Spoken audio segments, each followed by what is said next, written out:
오늘 같이 보실 하나님 말씀 마태복음 21장 23절에서 32절까지입니다. 마태복음 21장 23절에서 32절까지 신약전서 36쪽입니다. 지금 마태복음 계속 묵상하고 있습니다.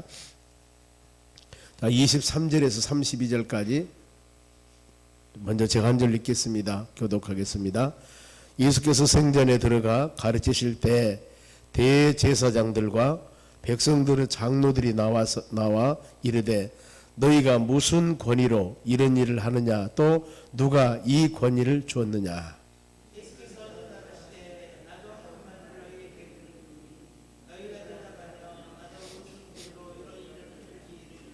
요한의 세례가 어디서부터 왔느냐, 하늘에서부터냐 사람으로부터냐. 그들이 서로 의논하여 이르되 만일 하늘로부터라 하면 어찌하여 그를 믿지 아니하느냐 할 것이요.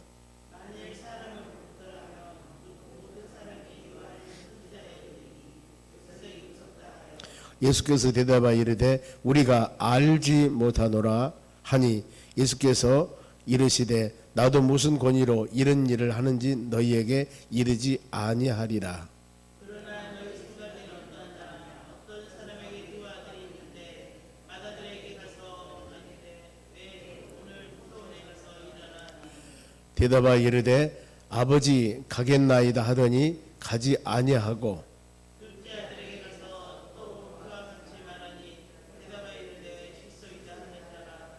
그 후에 그들 중에 누가 아버지의 뜻대로 하였느냐. 이르되 둘째 아들이니라. 예수께서 그들에게 이르시되 내가 진실로 너희에게 이르노니 세리들과 창녀들이 너희보다 먼저 하나님 나라에 들어가리라.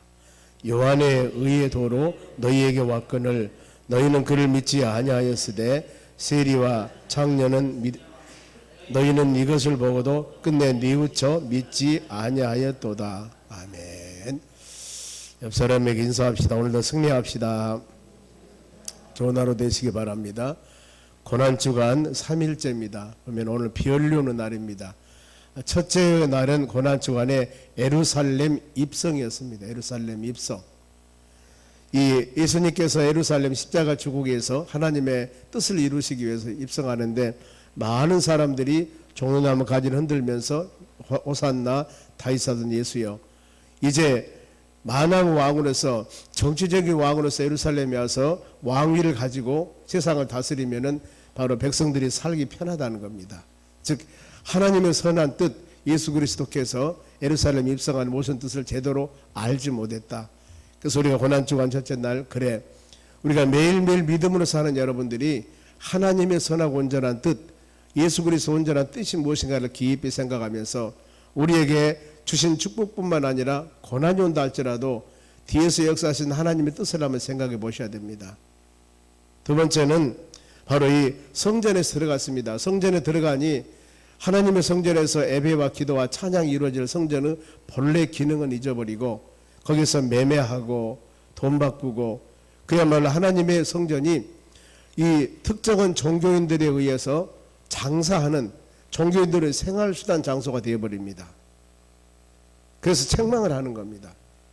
주님께서 바로 이런 부분들이었습니다. 그런 우리가 이런 말씀 또 묵상하면서 그래 그러면 우리가 하나님의 교회에 와서 구원받는 믿음의 자녀로서 온전한 예배와 온전한 찬양과 온전한 기도 생활을 하는가, 아니면 하나님의 교회가 하나의 서로 성도 교제 정도로 하는 곳인가, 안 그러면 어떤 목적을 위해서 하나님의 예수 믿고 믿음으로 생활하는가, 이런 부분 한번 묵상해 보셔야 됩니다.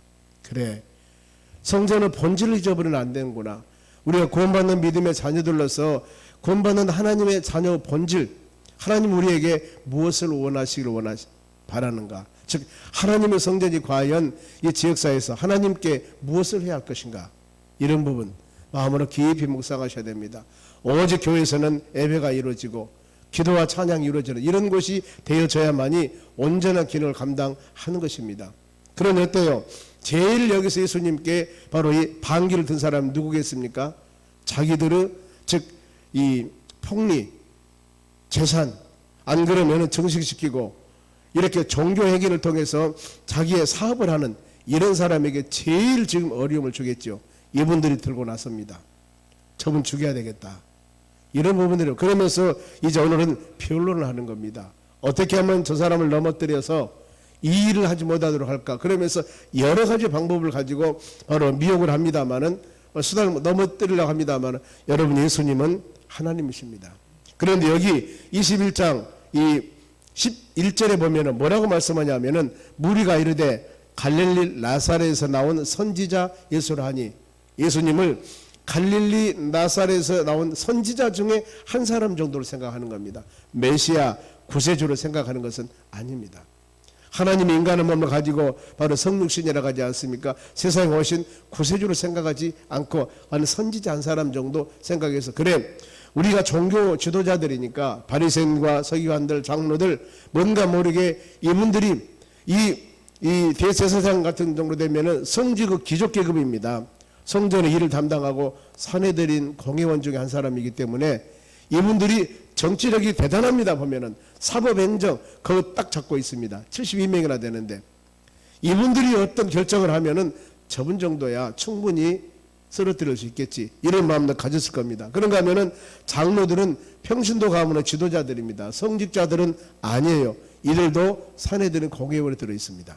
그러니 이 모든 종교 재판에서 이 한 사람을 세우고 낮추고 이 정도는 충분히 할 수 있는 사람들입니다. 그러니 그래 자기들이 모의해서 갑자기 바로 예수님이 예루살렘 입성해서 자기들의 이 영리를 추구하고 있는 사업을 이렇게 어려움을 주니 어떻게든 저분을 죽여야 되겠다 이런 마음을 가졌겠죠. 제일 반기를 든 사람이 종교 지도자들입니다. 그러면서 본문의 23절에서 1절 보세요. 뭐라고 말씀하냐면은 예수께서 성전에 들어가 가르치실 때 대제사장들과 백성들의 장로들 이들이 낫지 않습니까?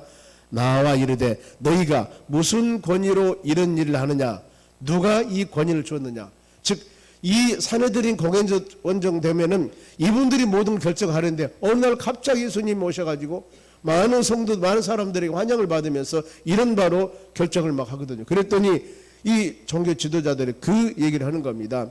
당신이 무슨 권세로 누가 이 권위를 주어서 자기들은 사내들은 공회원이고 국가에서 준 충분한 어떤 권위와 직분을 가지고 판단하는데 갑자기 와서 이렇게 하니까 누구요 지금? 누가 당신을 보냈어? 이러는 것이요. 그럴 때 예수님께서 답합니다. 지혜로운 답을 하십니다. 다른 질문을 응수를 합니다. 25절 요한의 세례가 어디서냐? 하늘로서냐 사람에게서냐? 이렇게 물어봅니다. 그랬을 때 요한은 세례만 아니라 전체 지금 사역을 의미합니다. 요한이 하는 사역이 어떤 사역인 줄 아느냐? 이랬을 때 종교 지도자들이 답을 합니다. 27절 우리가 알지 못하노라.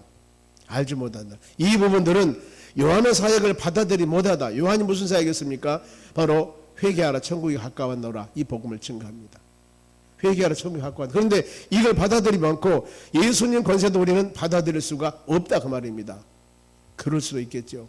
이 시대에 사내들의 공회원이 충분히 그 권한을 가지고 어떤 일을 하는 그런 어떻게 보면 자격을 갖고 있는 사람인데 갑자기 주님이 나타나서 그러니 바로 받아들이기 쉽지 않죠. 보면은 그들의 마음은 진리를 바로 받아들일 그런 마음의 준비가 되지 않고 하나님의 영적인 은혜를 받아들일 준비도 되지 않고 자기들은 바로 이 종교 수단을 통해서 생업을 유지하는 하나 방법론만 강구하고 있는 이런 사람들이었습니다. 그랬을 때 예수님께서 그들에게 이제 책망을 합니다. 종교 지도자들 이렇게 질문하니까 그러면서 두 가지 비유를 통해서 질문을 합니다. 직접적으로 질문이 아니고 먼저 이 두 아들 포도원의 두 아들을 지금 비유를 합니다. 28절입니다. 포도원으로 일하러 두 아들을 보냈습니다. 그런데 맏아들이 예 가겠습니다 하고 안 갔어요. 둘째 아들은 바로 가지 않겠습니다 하고 뉘우치고 갔습니다. 이들 중에 누가 아버지 뜻대로 행한다냐 하고 물어봅니다. 뭐라고 답변합니까? 누가 말하더라도 둘째지요. 처음에는 가지 않겠다고 뗐었는데 그 다음에 회개가 갔습니다. 이 비유 설명을 하면서 종교 지도자들에게 그들의 외식적인 태도를 책망을 합니다. 바로 그러면서 맏아들은 여기서 가겠다고 해놓고 안 간 사람, 이것은 율법을 강조하면서도 본인들은 지키지 않는 사람들, 종교 지도자를 책망하는 겁니다. 그런가 하면은 둘째는 회개하고 돌아온 세리와 창녀들. 그러면서 가르칩니다. 하나님의 뜻을 행하는 자야만이 천국에 들어갈 수 있느니라. 그러면서 31절입니다. 31절 같이 읽습니다. 그 둘 중에 누가 아버지 뜻대로 하였느냐 이르되 둘째 아들이냐. 예수께서 그들에게 이르시되 내가 진실로 너희에게 이르노니 세리들과 창녀들이 너희보다 먼저 하나님의 나라에 들어가리라. 아멘. 어떤 의미로 너희들은 종교 지도자로서 가르치는 직분을 갖고 있고 대단한 권세와 바로 이 명예를 누리고 있지만은 주님 보시기에는 세리와 창기만도 못하다. 이렇게 책망을 하는 겁니다. 얼마나 그들에게 마음의 상처가 있습니까?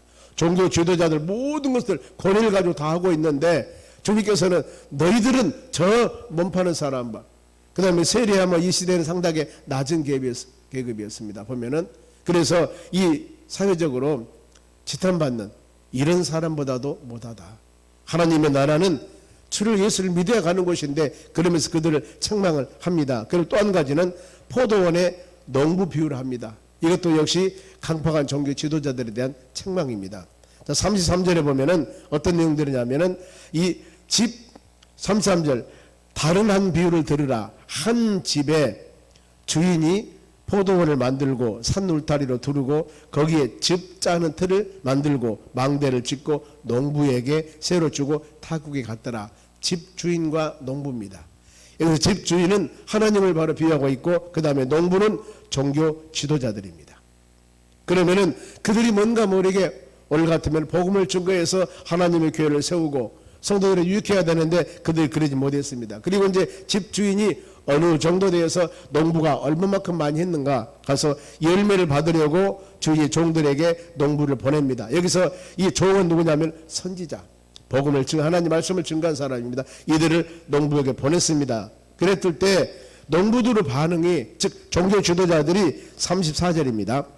읽어볼게요. 열매 거둘 때 가까움에 그 열매를 받으려고 자기 종들을 농부들에게 보내니 35절 농부들이 종들을 잡아 하나는 심히 때리고 하나는 죽이고 하나는 돌로 쳤거늘. 참 이렇습니다. 하나님의 수많은 선지자를 보내고 요즘 말하면 바로 사도시대 때 사도들이 복음을 증가하면서 얼마나 많은 순교를 당하고 어려움을 당합니까? 예레미야 선지자 같은 경우도 이 북쪽 이스라엘이 멸망을 당하고 남쪽 유다 멸망당하기 전에 복음을 하나님 말씀을 증거하게 선지자를 보냈을 때 그들에게 너희는 바로 너희 죄 때문에 바벨론 포로 잡혀갈 것이다.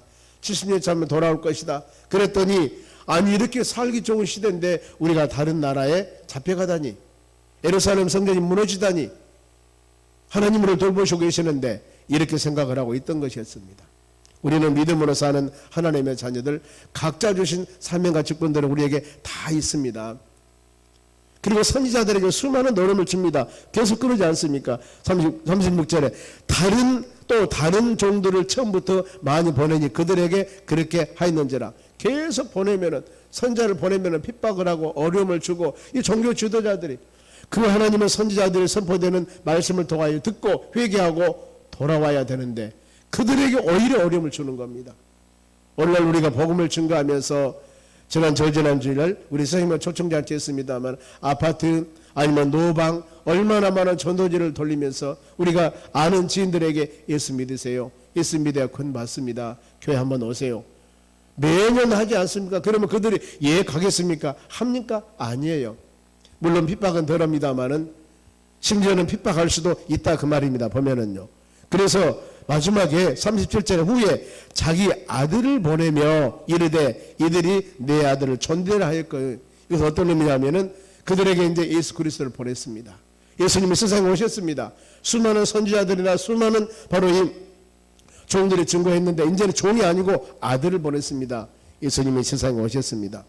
그 예수님 그 모든 사람이 구원받고 하나님의 나라 천국을 소망해야 되는데 상속자 아니 죽이자 유산을 뺏어버리자 그러면서 38절 종들이 그 아들을 보고 서로 말하되 이는 상속자니 죽이자가지 않습니까? 그리고 유산을 차지하자 이에 잡아 포도원 밖으로 내쫓아내니라. 이렇게 가장 우리 예수님을 바로 십자가에 죽게 하셨다 그 말입니다. 이랬을 때 그러면은 포도원 주인이 올 때, 하나님이 오실 때 농부들은 어떻게 할 것인가? 종교 지도자들 너희들은 어떨 것이냐?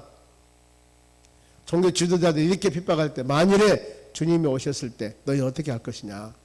회개하고 예수 영접해야 되는데 그러지 말고 수많은 핍박을 했는데, 그러면서 41절입니다. 그들이 말하되 그 악한 자신을 진멸하고 포도원을 제때 열매를 바칠 만한 다른 농부를 바로 새로 줄 것이다 그랬습니다. 그럼 이 말씀에 대한 가르침이 어떤 말씀이냐면은, 하나님의 뜻을 거역하고 예수님을 부인한 자 마지막에 그들은 심판을 받을 것이다.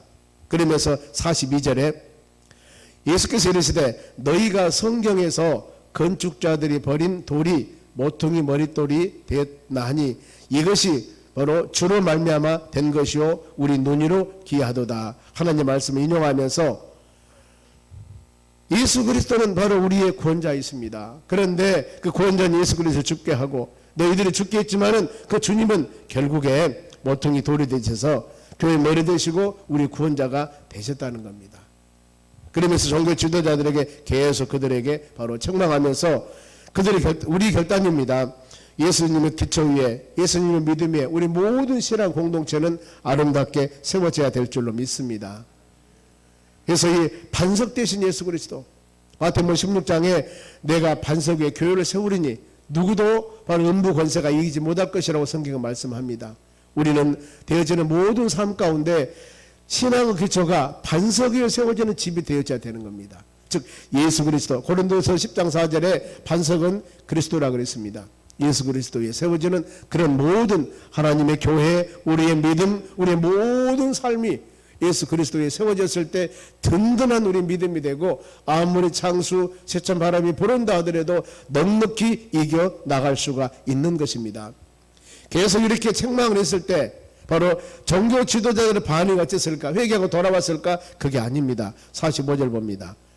제사장들과 바리새인들이 예수님의 비유를 듣고 자기를 가리켜 말씀하신 줄 알고 46절 잡고자 하나 무리들이 무서워하니 이는 그들이 예수를 선지자로 알미라. 계속 메시아 구세주를 알면 얼마나 좋겠습니까? 우리가 예수를 믿을 때 나의 구원자인 예수 그리스도, 우리가 예수를 믿어서 구원받는 하나님의 자녀가 되었으니 세상에 살아가는 물질, 명예, 권세, 이 부분들은 믿음의 자녀들에게 아름다운 믿음 생활하고 준 하나의 요소에 불과하는 것입니다.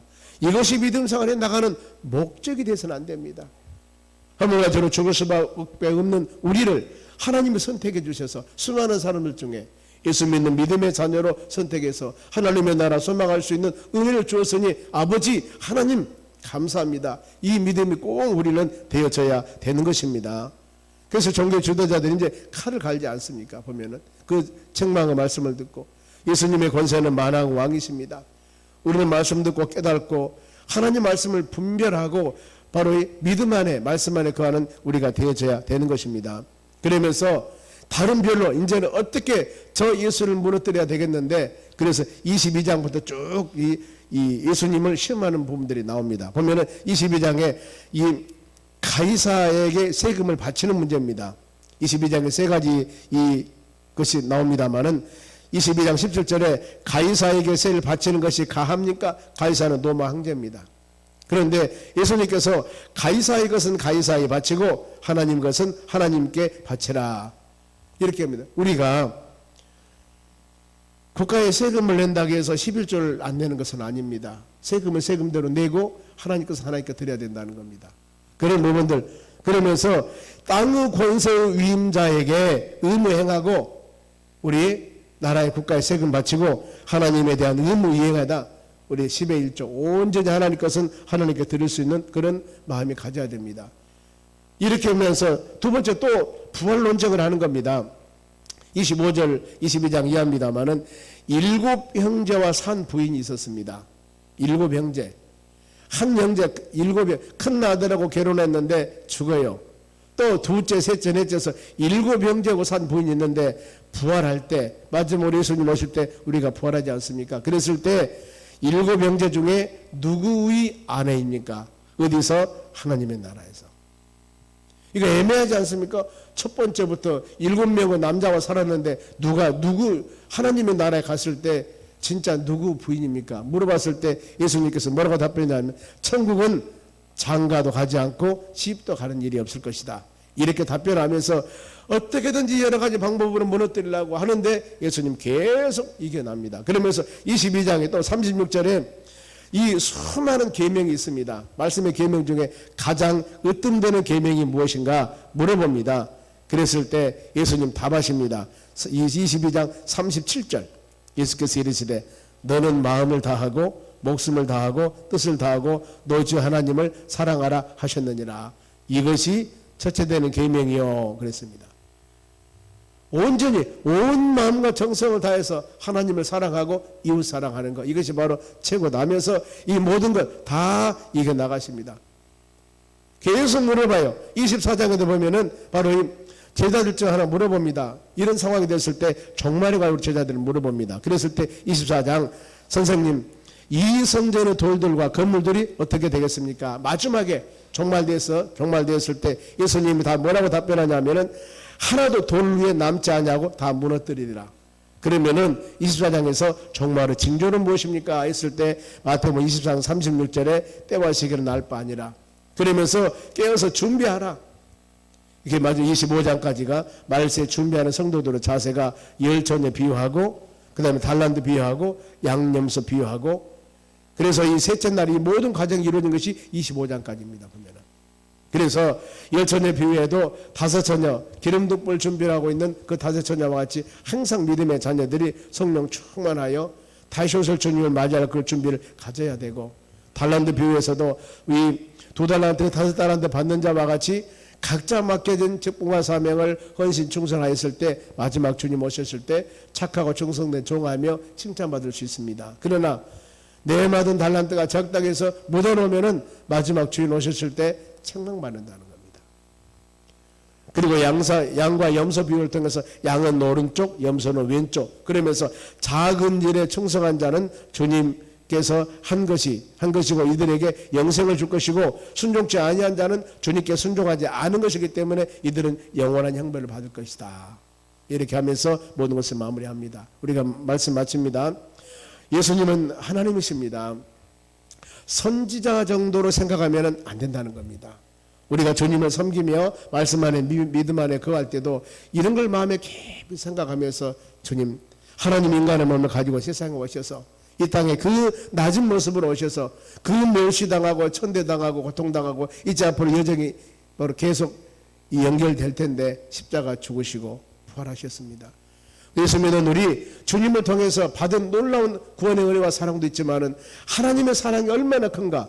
죄 없는 독생자를 세상에 보내서 그 고통과 어려움 십자가 죽게 하시고 죄인 우리를 하나님의 자녀 삼으시고 구원해 주셔서 매일매일 졸지도 아니하시고 주무시도 아니하시고 우리를 지키면서 저 현실에서도 돌보시고 인도하신 하나님이시지만 저 하나님의 나 천국을 보장해 주었으니 이 은혜야말로 얼마나 감사합니까?